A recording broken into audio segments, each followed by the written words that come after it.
Emmanuelle Bélanger, ici présente à ma gauche. Et donc, j'ai parlé grâce à sa venue à Sylvie, mais Emmanuel nous présentera un peu quelques éléments de son itinéraire. Et donc, à ma droite, je remercie au nom de l'association, je remercie donc Cédric Pouplard, qui est le proviseur du lycée Julie Victoire d'Aubier.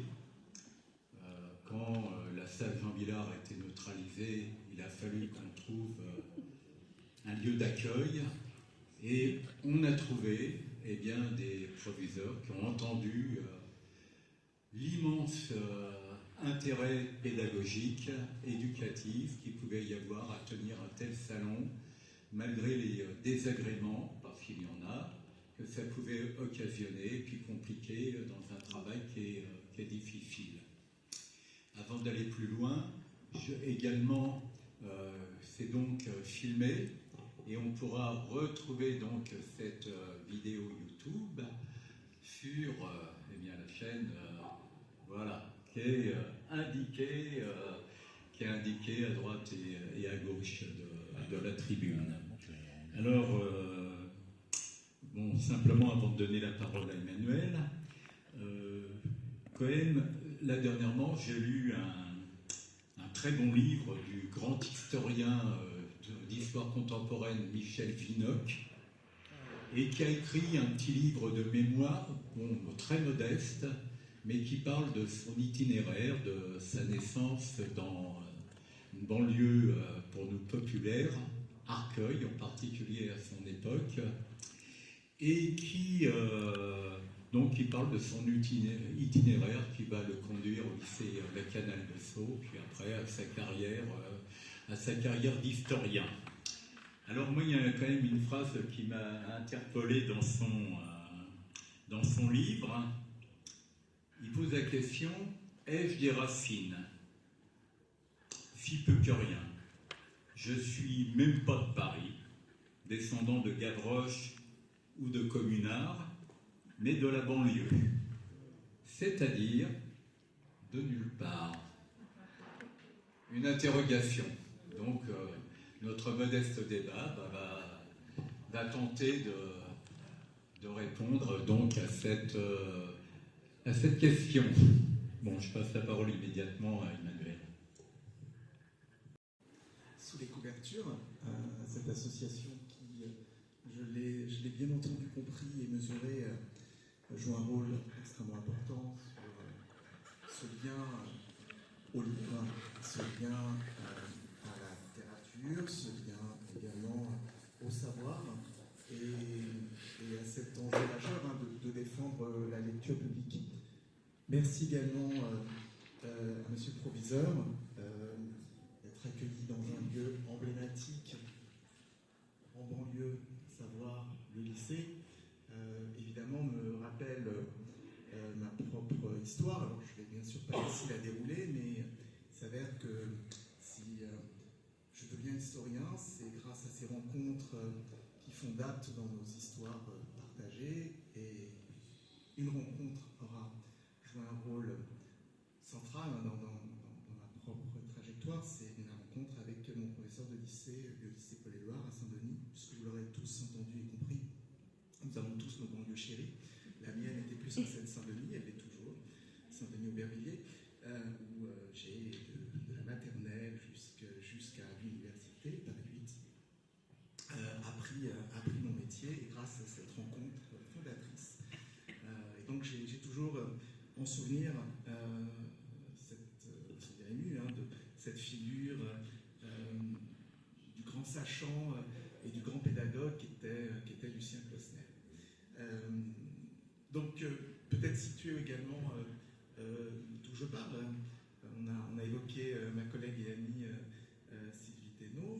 Donc, nous venons tous les deux d'un laboratoire, le Centre d'histoire sociale des mondes contemporains, qui va fêter ses 60 ans. Figurez-vous qu'il est créé en 1966 par une autre figure emblématique de l'histoire sociale, qui a pour nom Jean Letron,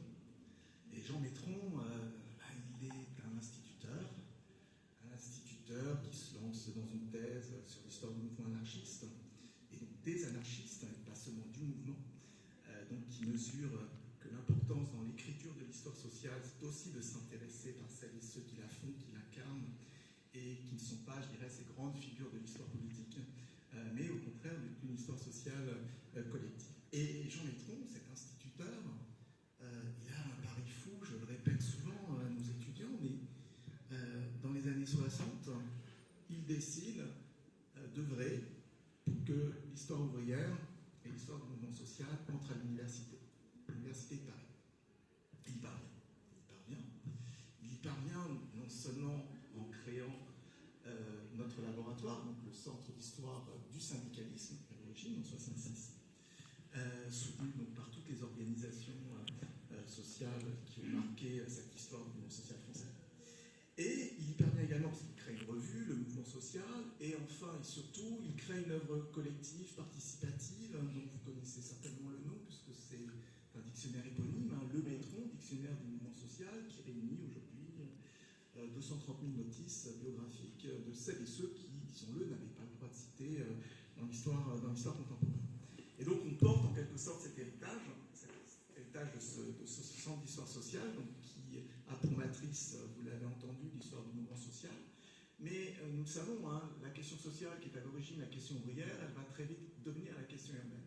Et tout naturellement, notre laboratoire va s'intéresser à l'histoire non plus de Paris et de la ville haussmannienne, mais plus de ses marges, et donc de ses banlieues, et singulièrement de ses faubourgs, de ses quartiers, de ses banlieues et de ses banlieues ouvrières. Et puis la troisième jambe de ce dictionnaire, c'est l'histoire des sociétés culturelles, avec notamment Pascal Horry, qui nous rappelle aussi que l'histoire culturelle est fait société, et d'ailleurs, le fait que nous soyons ici réunis autour des livres en témoigne.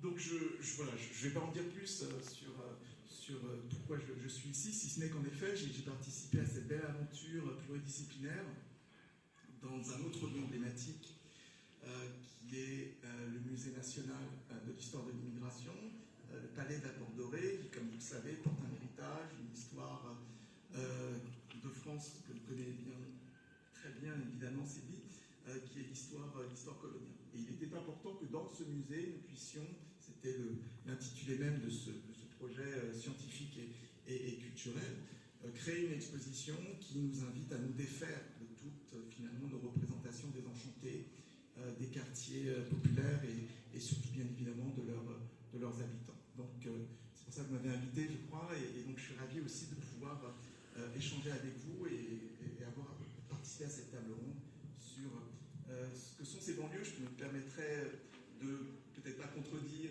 mon célèbre homologue, historien, mais non, il disait que à propos des banlieues, si j'ai bien compris qu'on était de nulle part, mais alors que moi je pense que justement dans les banlieues, singulièrement dans les banlieues populaires, on est à la fois d'ici et d'ailleurs. Simplement, à propos du Métron, il occupe des dizaines de volumes dans une étagère en Bretagne. Ce dictionnaire qui est aujourd'hui en ligne, sans problème. Oui, alors on parle de la banlieue, mais quand même c'est un terme très connoté, mais d'abord qu'il y a une histoire, ce terme de banlieue. J'aimerais que pour commencer, que tu reviennes sur cette histoire et quand véritablement il apparaît comme un terme de la connaissance. Alors, donc les banlieues, d'abord il faut en effet les décliner au pluriel.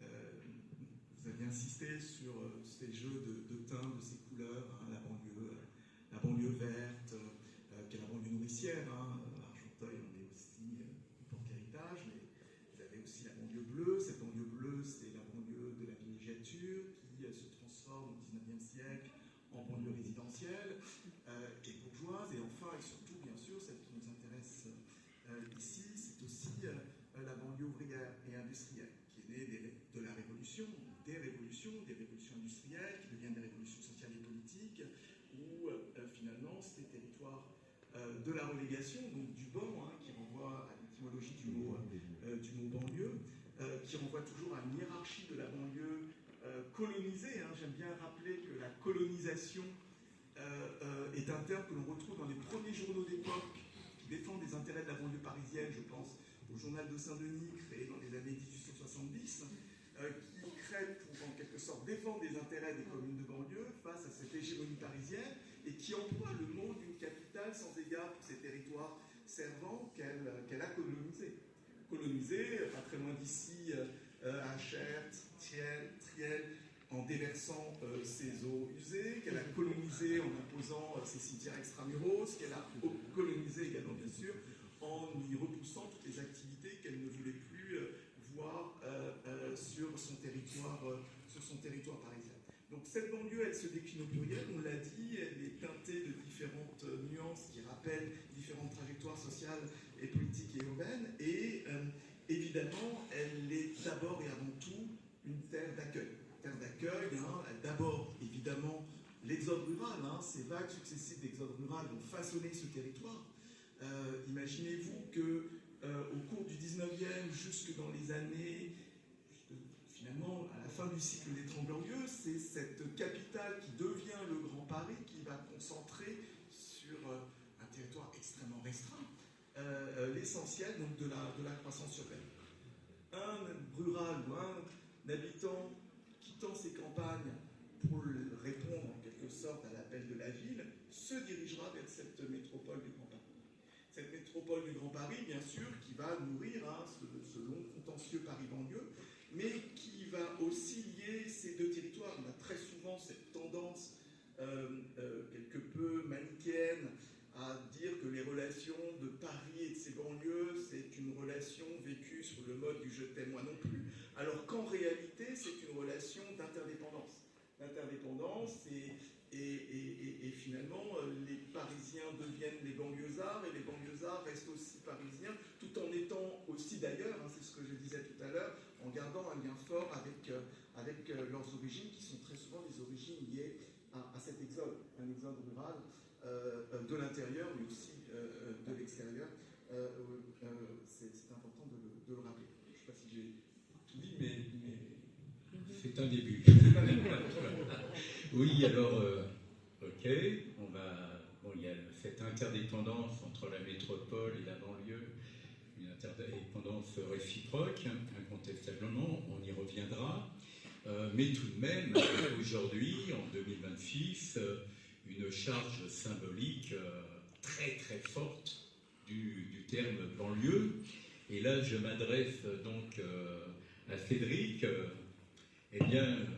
qui est proviseur d'un lycée et dans un quartier emblématique. Quand tu dis je suis proviseur au Val-Nord, cette charge symbolique, elle se traduit comment? Proviseur dans un lycée d'Argenteuil, du Val-Nord ou d'ailleurs, je pense que ça charrie les mêmes fantasmes, les mêmes images. D'abord, proviseur ou professeur. Moi, lorsque j'ai commencé, au début des années 2000, j'étais jeune professeur d'histoire-géographie. En général, on me disait, je suis professeur, on me disait, quand sont les prochaines vacances? Maintenant, quand je dis que je suis proviseur, mais quand je pense que c'est la même chose si je disais que je suis professeur, le regard qui est porté, c'est pas trop dur, c'est pas trop difficile. Donc, tout ça, c'est pour tout le monde. On est passé du prof fainéant au prof martyr. Alors, malheureusement, l'actualité peut apporter de l'eau à cette image. Le fait, en plus d'ajouter Argenteuil, dalle d'Argenteuil, évidemment, là, on me regarde avec une très grande inquiétude. C'est l'inquiétude que les jeunes professeurs, sans doute, ressentent lorsqu'ils voient au mois de mai, au mois de juin, qu'ils sont nommés au lycée Jules-Victor Debier à Argenteuil. C'est l'inquiétude aussi d'une partie des intervenants dans l'établissement. Quand il y a des jurys d'examen, on m'appelle, on me dit « Est-ce que je pourrais garer ma voiture à proximité ?» Tout ça, évidemment, il faut le déconstruire. Donc, ce symbole-là, c'est un symbole de question. Ça renvoie à la violence, en réalité. Il faut rassurer, il faut le déconstruire. Voilà, c'est ça, finalement, je crois, le symbole, tout ce qui se cache derrière cette idée de proviseur de banlieue, ici ou ailleurs, d'ailleurs. Alors on va revenir tout à l'heure sur cette question de la déconstruction de cet imaginaire, mais je voudrais quand même qu'on revienne à cet aspect qui est quand même fondamental que tu as évoqué, ce je t'aime moi non plus, cette interdépendance entre la métropole, Paris, et la banlieue, puisqu'on parle de ce rapport, et en particulier autour de cette notion quand même fondamentale dans la réflexion qui est centre-périphérie. Et que là, il y a quand même une interdépendance, mais avec des rapports de hiérarchisation, etc. Si tu pouvais nous en dire, donner quelques éléments. Je vais essayer. Alors, je reviens à Banlieue Chérie. Excusez-moi. Qui voyage, vous savez qu'elle va voyager pendant 5 ans. En fait, elle est accueillie en février à Aubervilliers. Peut-être qu'un jour elle sera accueillie dans votre lycée, je ne sais pas. En tout cas, elle peut voyager. Et Banlieue Chérie commence. Il y a 3 grands tableaux. Un premier tableau dont le titre est assez évocateur et je pense assez juste, qui est Banlieue douce et amère. La douceur qui renvoie justement à cette représentation que ces contemporains au cours du 19e, 1er, 20e siècle ont de la banlieue, qui est aussi une terre de ressourcement pour fuir la promiscuité urbaine, pour fuir cette densité et finalement ce territoire subi qu'est Paris, ses faubourgs et ses banlieues ouvrières. Et vous avez un deuxième tableau qui est la banlieue engagée. Et la banlieue engagée, en fait, elle insiste sur des représentations que l'on a tendance à oublier, mais qui traduisent aussi une réalité historique, c'est que ces banlieues ont été des laboratoires du social, des laboratoires du politique, et qui aboutissent au troisième tableau, un renversement total de perspective, puisque la banlieue du bannissement devient la banlieue centrale. Comment finalement ces banlieues deviennent un carme, au regard de leur trajectoire historique, de véritable centralité urbaine, politique et sociale. Et comment ces banlieues deviennent des laboratoires, je le disais, du social et du politique. Et oui, pourquoi ces banlieues incarnent une modernité sociale? C'est parce qu'on y invente les grandes politiques sociales du 19e, enfin de la Troisième République, et bien au-delà, c'est-à-dire les politiques de santé, les centres de santé. On y invente des expériences collectives qui vont marquer des générations et des générations de banlieusards, y compris lorsque Argenteuil-la-Rouge était encore inscrit dans cette trajectoire du communisme municipal. On y invente les colonies de vacances. Ces colonies de vacances qui vont en quelque sorte aussi s'inscrire dans cette banlieue laboratoire où finalement, très tôt, on mesure que dans ces territoires peuplés de migrants, qui arrivent souvent avec simplement le poids d'un déracinement, eh bien on y trouve non seulement une terre d'accueil, mais on y trouve aussi du service public. Et ce service public d'essence communale et municipale, eh bien finalement c'est le capital de ceux qui n'en ont pas. Et donc ces banlieues populaires, cette centralité sociale qu'elles représentent, elle est liée aussi bien sûr à ce renversement d'image, de représentation et à ces politiques sociales. J'évoquais bien sûr les politiques de santé, j'évoquais les politiques liées à l'encadrement d'une jeunesse autour des centres des colonies de vacances et évidemment autour du logement social. Le logement social, en particulier les habitations à bon marché, dont les maires de banlieues, de ces banlieues et singulièrement de Sonval, commencent à appeler dès les années 20 et plus encore à partir du moment du Rassemblement populaire et du Front populaire, les banlieues rouges, bien sûr vont faire du logement social en quelque sorte aussi un sujet de fierté, d'orgueil et surtout un terrain d'action et qui contribue à renverser les stigmates qu'on a pu évoquer et qui donne justement une réalité à cette banlieue devenue centrale. Alors justement, c'est très intéressant parce qu'au niveau géographique, de localisation, on a affaire à un centre parisien et une périphérie banlieusarde. Mais justement, là, j'insiste sur ce que tu viens de dire, bien, cette périphérie géographique devient un lieu de centralité. Et je crois que c'est important de le rappeler. Alors cela dit, puis d'autant plus que bon là on est dans des éléments d'histoire sur l'histoire de cette banlieue rouge, mais aujourd'hui on est dans une configuration différente, et tout de même ces aspects de centre de la vie sociale, des fonctions urbaines et puis de la périphérie, on le ressent quand même doublement dans une ville comme Argenteuil, où non seulement Argenteuil a une situation même proche, mais périphérique par rapport au centre parisien, mais qui se double bien d'une périphérie du quartier, par exemple, du Val Nord, par rapport au centre de la ville d'Argenteuil. C'est un poids réel dans... Alors, on est une périphérie, ça c'est sûr. Une périphérie par rapport à Paris, c'est évident. On est en périphérie du centre d'Argenteuil. On a notre propre gare, voilà, on est ailleurs. Et moi, je dirais aussi qu'on est même en périphérie de communes plus éloignées, mais dont on constitue une périphérie. Je pense là à Cormeilles-en-Parisis en particulier. Parce que si on entend par périphérie un espace qui est perçu comme un espace de relégation, un mot un peu fort, je pense que oui, pour des enfants qui viennent de ces communes plus favorisées et qui, pour différentes raisons, se trouvent contraints d'être inscrits dans cet établissement, qui est merveilleux au demeurant, mais pour les parents, ça peut apparaître comme, en tout cas, une source d'inquiétude. Est-ce qu'on y réussit bien? Est-ce que c'est pas dangereux? Et donc on retrouve là le fantasme de la violence que j'ai évoqué tout à l'heure. C'est une perception, je pense, cette vision de la périphérie de notre quartier, qui est une perception de l'extérieur. Parce qu'en revanche, pour les élèves, je n'ai pas le sentiment qu'eux se voient en périphérie, et je ne suis pas certain qu'ils... Enfin, eux, ils sont attachés à un quartier, on en reparlera peut-être tout à l'heure, mais je pense que ils sont d'Argenteuil, mais ils sont surtout de leur quartier.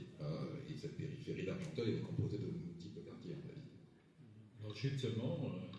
bonne transition, on va parler de ce que tu me rappelais hier, que pour les élèves qui habitent dans ce quartier, qui pour moi aujourd'hui est devenu le quartier du Val-Nord, eux, c'est pas le quartier du Val-Nord, c'est la ZUP. Et donc, justement, j'aimerais qu'on revienne un petit peu sur ce phénomène de cette ZUP, de cette construction des zones urbanisées en priorité, et qui est quand même un élément majeur de l'histoire des banlieues. Alors, l'urbanisme prioritaire et opérationnel s'inscrit dans un contexte, évidemment, c'est celui des lendemains d'une Seconde Guerre mondiale qui a été marqué par un choc majeur, vous le savez, 18% du patrimoine immobilier est totalement ou partiellement détruit. Et dans un contexte également où la structure démographique de ce pays va profondément changer. Tout simplement parce qu'elle est désormais nourrie non seulement par les vagues d'immigration, mais aussi et surtout par un solde naturel qu'on va appeler le baby boom, qui devient positif, et donc il faut loger en quelque sorte une France profondément renouvelée et en croissance démographique très soutenue. Dans un contexte de pénurie de logement, c'est, je dirais, un leitmotiv dans l'histoire urbaine française, mais qui est particulièrement saignant au sortir de la Seconde Guerre mondiale. Donc le logement n'est pas une priorité au moment de la reconstruction. La priorité, c'est bien sûr les politiques de planification économique. Il faut reconstruire un potentiel économique avant de penser, je dirais, le logement et singulièrement le logement social. Évidemment, cette fin des années 50, elle est marquée évidemment par une crise sociale liée à ce manque de logement, qui va devenir aussi une crise politique, et l'État décide de s'engager à la fois dans la rénovation urbaine, qui donnera lieu en dizaine, vingtaine d'années à la résorption des bidonvilles, mais aussi dans la construction et la planification d'un programme de logement tout à fait exceptionnel de par son ampleur, hein, puisqu'il s'agit de construire entre la fin des années 50 et le début des années 1970, 1 million de logements dans ces nouvelles cités de bars et de tours que l'on va appeler les grands ensembles, et pour la plupart d'entre elles concentrées dans les 300 ZUP établis en France.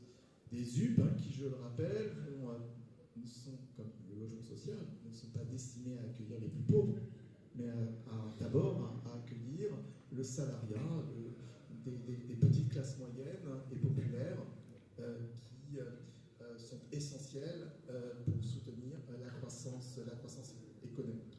Donc la ZUP d'Argenteuil, comme toutes les autres ZUP, elle répond en quelque sorte à des impératifs économiques, à des impératifs politiques également. Il s'agit bien sûr de stabiliser, de renforcer une 5e République. Donc, je ne vais pas ici évoquer les conditions de son avènement, mais qui nous rappelle évidemment que derrière toutes les grandes politiques publiques, quelle qu'elle soit, se pose toujours la question sociale et la question de la paix sociale, de la pacification, de la concorde. Et là, il s'agissait vraiment, pour l'État gaulien, je résume, je synthétise, de répondre à cet enjeu majeur d'apporter un logement digne dans un contexte marqué par une croissance urbaine tout à fait exceptionnelle, puisque c'est le moment, dans ce moment des 30 glorieuses, qu'on appelle aussi plus justement les 30 voyageuses, que près de 20 millions de nouveaux habitants vont se concentrer dans ce que l'on commence à appeler les métropoles.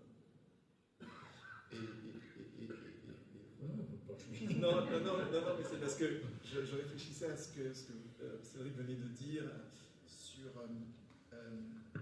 aujourd'hui, on est du quartier, on est un jeune souvent, nous on a pu l'observer dans le cadre d'une recherche participative avec la sociologue Marie-Hélène Baquet. Et c'est très intéressant aussi d'observer cette bascule, c'est-à-dire que autant de l'âge d'or de ces villes ouvrières et populaires, très souvent associées à cette expérience des banlieues rouges ou des villes rouges, avant que le choc de la désindustrialisation, on y reviendra peut-être, ne survienne, eh bien, finalement, dans ces territoires, quand je disais on est d'ici, c'est-à-dire, je reprends ici les termes de l'historienne Annie Fourcault, on bâtissait un patriotisme de clocher. On sait l'importance des communes et de l'attachement aux communes en France. C'est pour ça qu'on n'a jamais pu, à la différence des autres pays européens, en supprimer même la moitié. Donc ce patriotisme de clocher dans ces villes, il devient un patriotisme de clocher à base de classe. Au sens où ce sont des communes qui sont travaillées par des engagements collectifs, par des organisations de masse, qui vont contribuer aussi à donner un sens commun partagé et une adhésion à un projet politique principalement associé au Parti communiste français et à ses grandes organisations affinitaires. Aujourd'hui, on n'est plus du tout, bien évidemment, dans cette configuration sociale et politique. Mais ce qu'on avait observé avec Marie-Hélène Baquet, c'est que perdure non plus une conscience de classe, mais une conscience sociale. Et une conscience sociale qui, très souvent, va se réduire au seul territoire où l'on se sent en quelque sorte reconnu et protégé, qui est le quartier. Et on serait passé en quelque sorte d'un patriotisme communal, teinté de lecture de classe, à un patriotisme de quartier, où le quartier continue malgré tout à rester, le lieu de ressourcement, de reconnaissance, et aussi le lieu que l'on va quitter, mais grâce aussi aux ressources que l'on a pu y trouver, en particulier au lycée ou au collège, ou aux écoles élémentaires et aux bibliothèques quand elles y sont, et à tous ces services publics qui contribuent en quelque sorte à penser les plaies de cette civilisation urbaine post-industrielle. Alors, justement, le problème, c'est qu'on est dans un quartier, alors on ne va pas non plus développer, mais qui a des caractéristiques très, très particulières eu égard à ce que tu avances. Alors d'abord, j'insiste sur son caractère très périphérique et de coupure par rapport au reste de la ville, qui est une coupure en particulier en rapport avec les voies ferrées, hein, c'est très intéressant, et qui a une histoire qui illustre totalement ce que tu évoques, celle d'un espace, d'un quartier, qui a eu une histoire d'un véritable centre, avec des services publics, avec des commerces de qualité, avec le grand lieu pour les anciens, vraiment le lieu mode en 1970 à Argenteuil, c'est Pop d'Argent, hein, où on va manger des glaces à 300 mètres du lycée. Et donc aujourd'hui, il y a une situation qui a bien évolué, justement au niveau de la paupérisation, mais surtout au niveau des éléments que j'évoquais. Tu as peut-être des choses à en dire sur les services publics, sur la qualité du commerce, etc.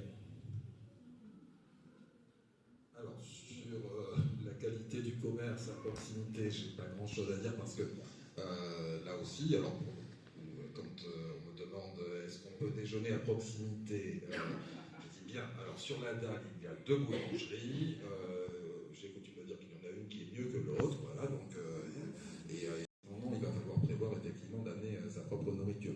Voilà, c'est vrai qu'en termes de commerce, il n'y a pas grand-chose.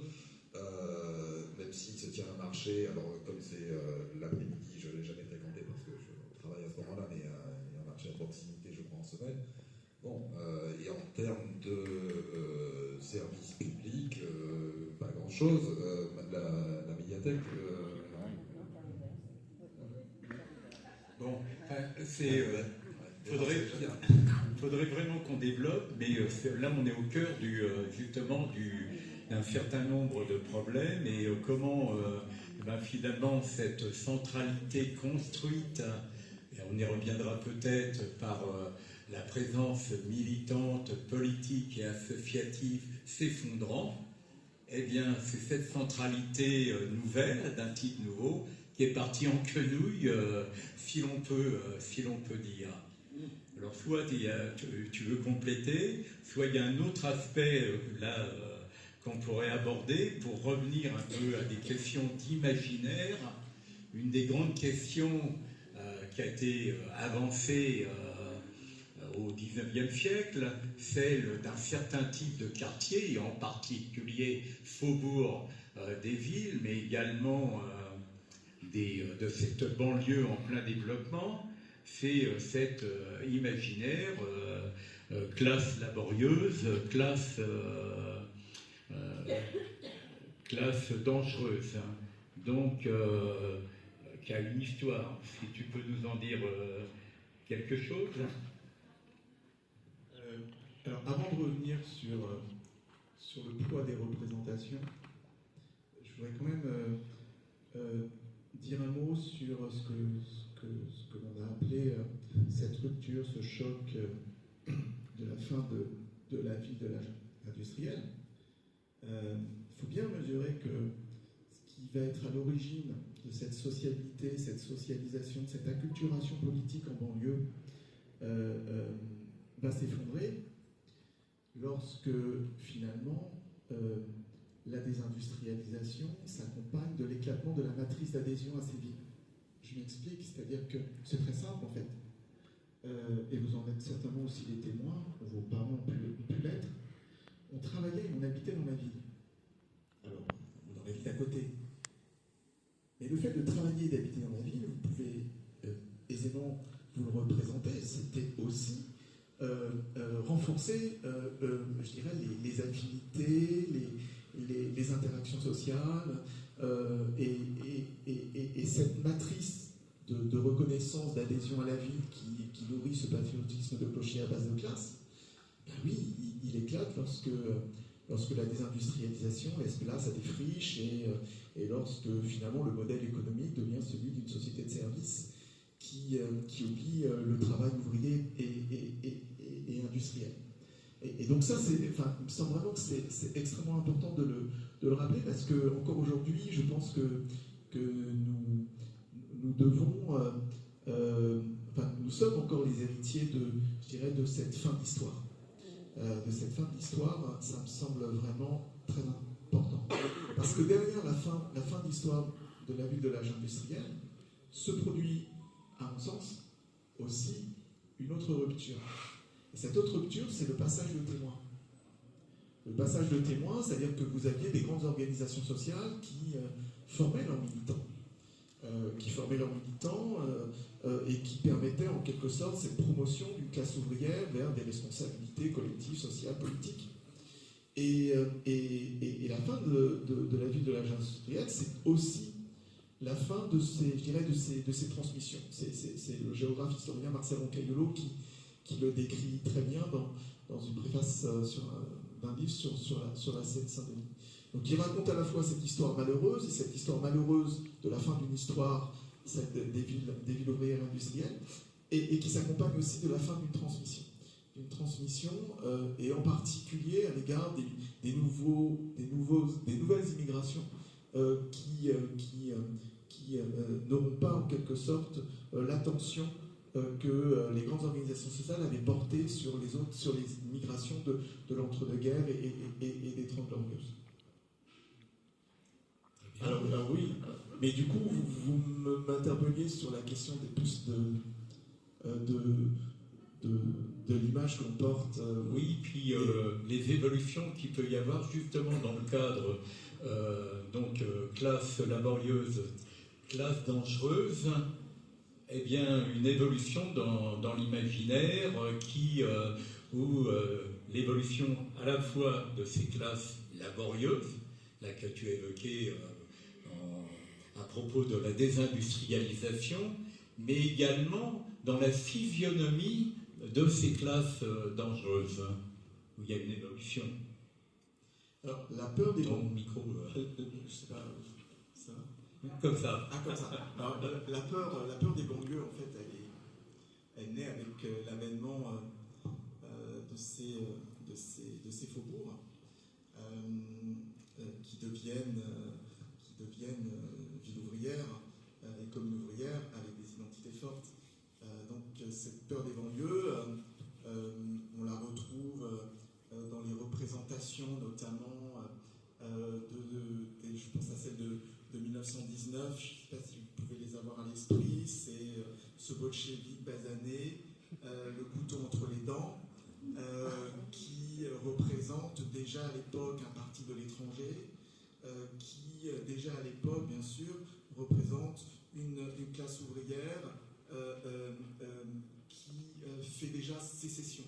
Et on est déjà, et c'est très intéressant, derrière les représentations de la peur des banlieues, se rejoue en permanence la question du séparatisme de ces quartiers. Et c'est pour ça que je pense que c'est intéressant de rappeler que nos représentations ont une profondeur historique.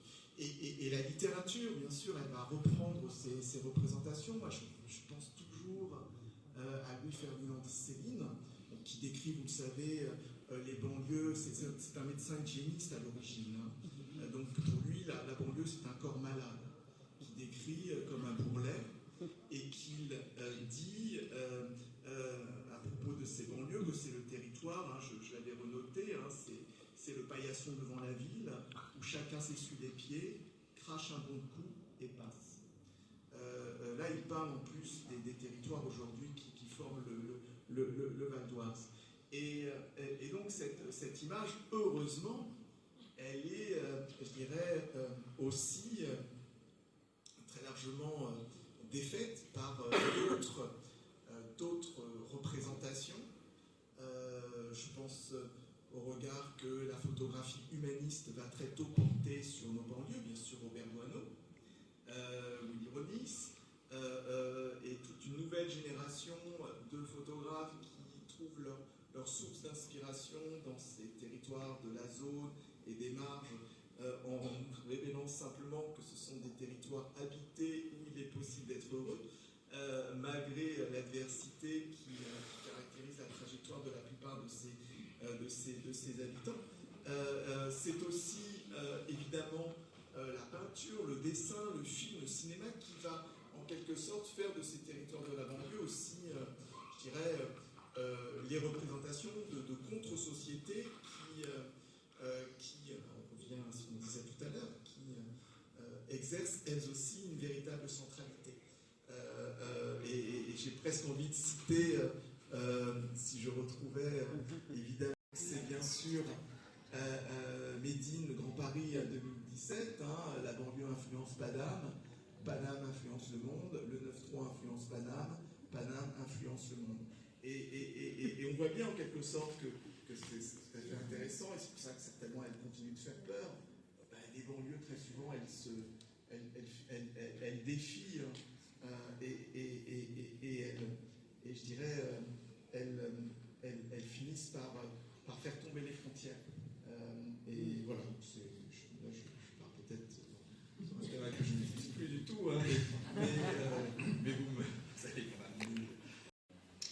Classe laborieuse, classe dangereuse.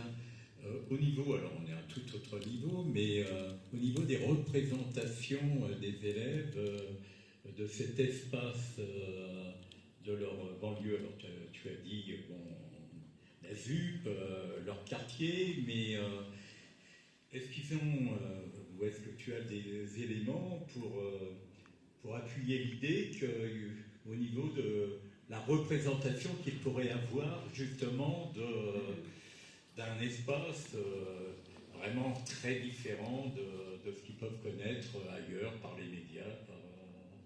Alors, je ne sais pas dans quelle mesure les élèves, eux, se perçoivent dans un espace très différent et un espace qui serait dangereux. Je ne crois pas. En tout cas, rien ne me fait penser ça. En revanche, ce que vous disiez tout à l'heure, ça m'a rappelé au moins un élément là depuis vendredi soir. Donc vous êtes nombreux et c'est formidable à organiser ce salon. Et je me dis que cette idée d'une banlieue qui serait dangereuse, voire peuplée de gens dangereux, elle est très ancrée quand même chez chacun de nous, voire même dans les cœurs les plus purs, parce que depuis vendredi, on m'a dit très, très souvent, et je suis très heureux de ça, on a vu vos élèves, ils sont très gentils. Ils sont formidables.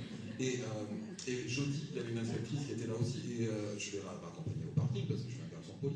Et on croise une élève qui me dit bonjour monsieur, bonjour, comment allez-vous? Bon, je lui réponds, et je lui demande si elle va bien. L'inspectrice me dit oh, mais ils sont gentils vos élèves. Oui, oui, ils sont gentils, et bien sûr qu'ils sont gentils, mais comme ailleurs. Et je pense qu'on s'attend à trouver. Enfin, je ne sais pas ce qu'on s'attend à trouver. Mais en tout cas, on est surpris de constater que ici, comme ailleurs, il y a des gamins formidables. Voilà.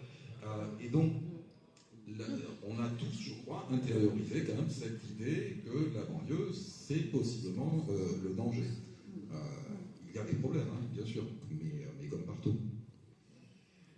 Oui, alors, bon, je voudrais qu'on aborde un autre aspect qui est quand même dans des configurations qui paraissent un peu identiques, mais finalement des différences très importantes. Alors, je vous invite, dans 15 jours, il y aura un entretien en presse-papier avec Nora Hamadi sur son livre « La maison des rêves ». Et justement qui permettra de poursuivre notre réflexion dans le cadre d'une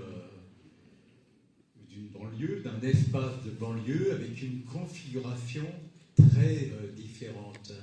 Et justement, sur cette diversité, peut-être quelques petites choses à dire, avec qui paraissent un peu identiques, avec des problèmes un peu identiques, et quand on creuse, qui sont vraiment des configurations différentes et profondément différentes.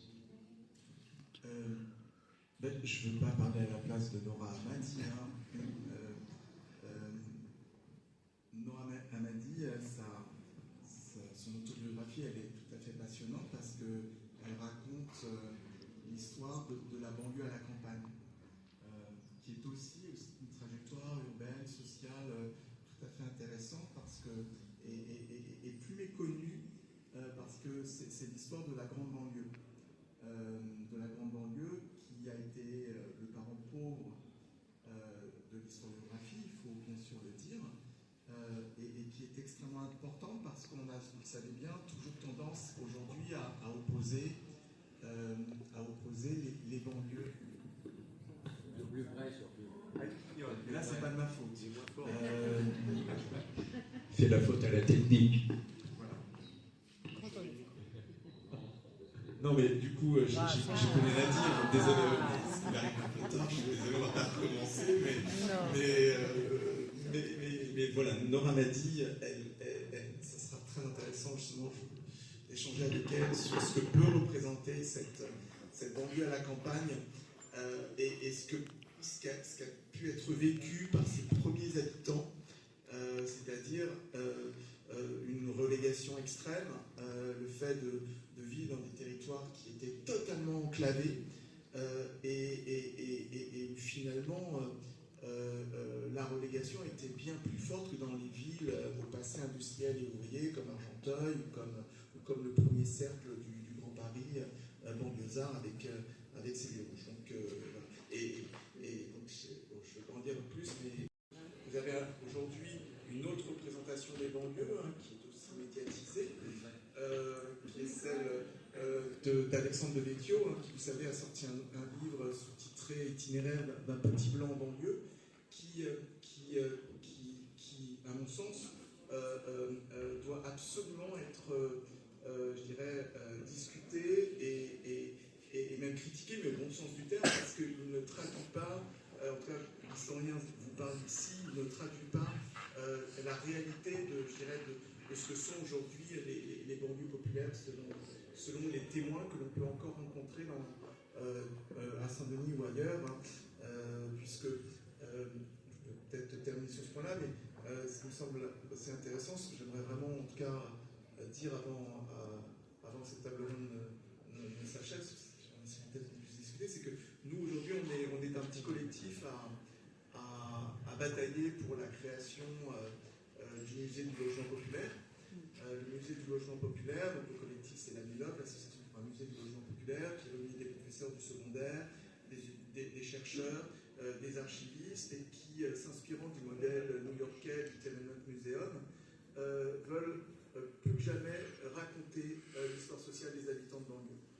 Ça me semble fondamental, et peut-être aussi ainsi plutôt renouer avec la perspective qu'avait dressée en son temps Jean Métron, lorsqu'il nous invitait à écrire l'histoire par le bas et avec les véritables sachants, en tout cas des sachants que l'on oublie très souvent, à savoir les habitants. Très bien. Alors, il y aurait bien d'autres questions à aborder, en particulier une question qui est importante quand on étudie, là on évoquait des configurations différentes dans cette banlieue, cette grande banlieue. Argenteuil, le fait qu'il y ait eu la construction de la gare du Val.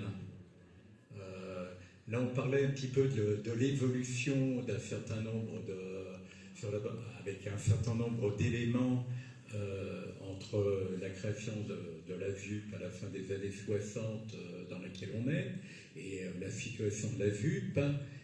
Et il faudra approfondir justement un élément qui est très important et qui fait que ce n'est pas l'espace dans lequel on n'est pas un espace marginalisé. Vous allez à 5h du matin jusqu'à 9h à la gare du Val, côté Val-Nord, et bien vous verrez que l'emploi salarié est bien présent, etc., etc. Bon, j'évoque simplement cela, mais aussi dans cette réflexion sur les distinctions qu'on peut trouver et comment les transports, qui sont un élément surdéterminant, ont des conséquences. Mais je crois qu'on a... il y aurait tellement de développement qu'il faudra qu'on fasse un autre entretien sur la question. Alors, il y aurait vraiment bien des choses à réfléchir. On a déjà abordé, par exemple, la question très intéressante, cette centralité de la banlieue, et comment il y a une inversion d'un certain côté, ou en tout cas qui a été remise en cause avec le recul de l'associatif, le recul du mouvement ouvrier. Mais justement, moi, le dernier aspect que je voudrais qu'on aborde, c'est que vous voyez, on est dans un quartier hautement médiatisé, qui a un positionnement dans la médiatisation, le Val. Alors il y a un terme que je combats, je n'utilise plus le terme de dame. J'utilise le terme retour au départ, esplanade. Mais le poids de cette médiatisation. Et pourtant, l'événement qu'on organise depuis hier, il est unique dans le pays. J'ai cherché l'an dernier pour savoir s'il y avait des salons du livre qui s'adressent à faire de partage à Louis le Grand. Eh bien oui, j'avais lu qu'il y avait un salon du livre avec des auteurs, plein d'auteurs, et qui viennent. Mais c'est une autre configuration. Et quand même, je voudrais avoir votre impression sur le fait que dans le quartier emblématique d'une médiatisation négative, eh bien finalement, et puis c'est quand même un signe d'espoir, il y a ces initiatives. Alors il y en a une ici à Argenteuil, au Val-Nord, mais il y en a bien d'autres que vous devez connaître à travers le pays. Donc, votre impression. Alors moi, je vais simplement, parce que je pense que c'est bien que ce soit Cédric qui ait le mot de la fin et qui puisse parler du quartier où son lycée rayonne avec ses élèves et sa communauté éducative. Mais moi, je voulais simplement dire... j'ai un souvenir qui va me marquer. Nous sommes c'est il y a un an, on est sur les marches du palais de la Porte Dorée. Je suis avec une journaliste du Parisien qui interroge 3 jeunes qui sortent du palais de la Porte Dorée, donc leur demande d'où vous venez, et ils répondent on vient du Grand Ensemble d'Orly et donc dans le Val-de-Marne. Et elle leur dit comment vous avez trouvé l'exposition, et ils disent on a bien aimé parce que ici on parle bien de nous. Et je trouve que c'est une réponse tout à fait pour nous signifiante et qui faisait plaisir à entendre. Mais je crois que c'est la même chose ici, finalement. C'est qu'ici, dans un lycée comme celui-ci, on contribue aussi, comme d'autres générations avant nous, à renverser le stigmate de celui qu'on désigne comme l'étranger, toujours. Alors évidemment, cette manifestation, elle porte l'espoir, c'est sûr, mais l'espoir, on en est plein et on en a des preuves quotidiennes. Ce lycée, c'est 1000 élèves à peu près. Chaque année, il y a des élèves qui intègrent Sciences Po Paris, qui font des grandes prépas, qui font aussi des écoles d'infirmiers, des BTS, enfin des élèves qui poursuivent leur vie et des belles vies, qui sont utiles à la société. Ce lycée, c'est un collectif d'une petite 80 enseignants, une centaine d'adultes qui travaillent quotidiennement, qui portent évidemment tous quand même la conviction qui est la nôtre, qui est qu'on peut faire réussir les élèves. C'est des dizaines de séances de cinéma, de participation à des représentations de théâtre, d'expositions. Certains sont allés voir l'exposition l'année dernière à la Porte Dorée, évidemment. Tout ça, c'est porteur d'espoir. Et cette manifestation, elle est aussi... elle s'inscrit dans ce qu'on fait au quotidien. Mais là, le fait que dans... ce week-end, il y a 2 enseignantes qui sont restées tout le week-end. Évidemment, elles ne sont pas payées, c'est l'éducation nationale, pour accompagner leurs élèves. Il y a des professeurs qui sont dans le public, il y a des principales de collège qui sont dans le public. Donc, on y croit, évidemment, puisqu'on est là. Oui, alors, pour ma part, alors pour intituler cet entretien, j'avais trouvé un peu un titre, je me suis creusé. Je ne pouvais pas utiliser banlieue chérie. Bon, il y avait des droits d'auteur. Et donc, j'ai mis banlieue arc-en-ciel. Bon. Et puis après, j'ai relu le début de l'article d'Emmanuel Bélanger dans l'album de l'exposition banlieue chérie, qui est ici présente, que Emmanuel peut vous dédicacer, je pense. Et donc la première phrase, c'est vraiment la première phrase. Donc, moi, banlieue arc-en-ciel, et puis après, je lis, je découvre verte, bleue, noire et rouge. Les banlieues sont une déclinaison de couleurs, de teintes et de nuances. Voilà. Et puis, quand même, la réponse à la problématique que j'avais avancée quand Michel Vinocq dit qu'il est de nulle part. Bon, bah, justement, quand on est en banlieue, on est de lieux bien particuliers qu'on porte. Voilà. Qui nous a accueillis avec la proviseure adjointe, avec la secrétaire générale du lycée. Non, c'est obligatoirement des complications. Et puis vraiment, merci à Emmanuel Bélanger d'être présent un dimanche après-midi avec nous.